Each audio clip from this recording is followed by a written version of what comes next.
Hello అండి. కర్ణాటక స్టైల్‌లో దొన్నె బిర్యానీ నేను మళ్ళీ చేశాను. ఎందుకంటే ఫస్ట్ టైమ్ చేసినప్పుడు మా ఆయనకి చాలా నచ్చింది. సో, సేమ్ స్టైల్‌లో అయితే నేను మళ్ళీ చేశాను. ఇంకొంచెం సింపుల్‌గా అండ్ టేస్ట్ కూడా ఎక్కువగానే చేశాను. మీరు కూడా ఈ వీడియో ఫాలో అయ్యి ఇలాగే చేసి చూడండి. చాలా టేస్టీగా వస్తుంది. ఇక్కడ వీడియోస్ చూపించిన విధంగా నేనైతే చికెన్ మ్యారినేట్ చేసేసుకున్నాను. ఆ తర్వాత ఈ పేస్ట్ కూడా రెడీ చేసుకున్నాను.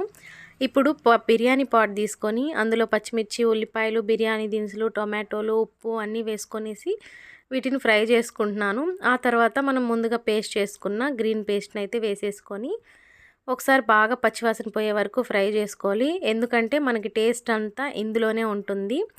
ఇలా బాగా ఫ్రై అయిన తర్వాత మనం మ్యారినేట్ చేసుకున్నాం కదా! ఆ చికెన్ కూడా వేసేసి ఒకసారి మంచిగా కలిపేసుకోవాలి.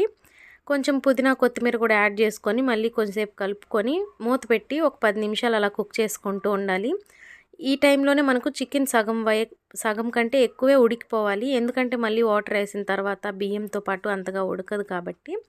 ఇలా వాటర్ అంతా బయటొచ్చేసే వరకు కుక్ చేసేసుకొని ఇప్పుడు మనం ముందుగా నానబెట్టుకున్నాం కదా బియ్యము, వాటిని వేసుకుంటున్నాను. ఒకసారి మంచిగా కలిపేసుకోవాలి. ఆ తర్వాత బియ్యంకి సరిపోయినంత వాటర్ యాడ్ చేసుకోవాలి. నేను లాస్ట్ టైం అయితే బాస్మతి రైస్‌తో చేశాను. ఇప్పుడు నార్మల్ రైస్‌తోనే చేశాను. టేస్ట్ బాగొచ్చింది. అండ్ ఇలా వాటర్ కూడా కరెక్ట్‌గా వేసేసుకున్న తర్వాత మంచిగా కలిపేసుకొని మూత పెట్టి దమ్ పెట్టుకోవాలి. ఒక 20 మినిట్స్ అయితే మనకు రెడీ అయిపోతుంది. టేస్ట్ బాగుంది. మీరు కూడా తప్పకుండా ఒకసారి ట్రై చేయండి. ఎలా వచ్చిందో కామెంట్ చేసి, ఈ వీడియో మీకు నచ్చినట్లయితే please do like, share, comment and subscribe to my channel. Thanks for watching.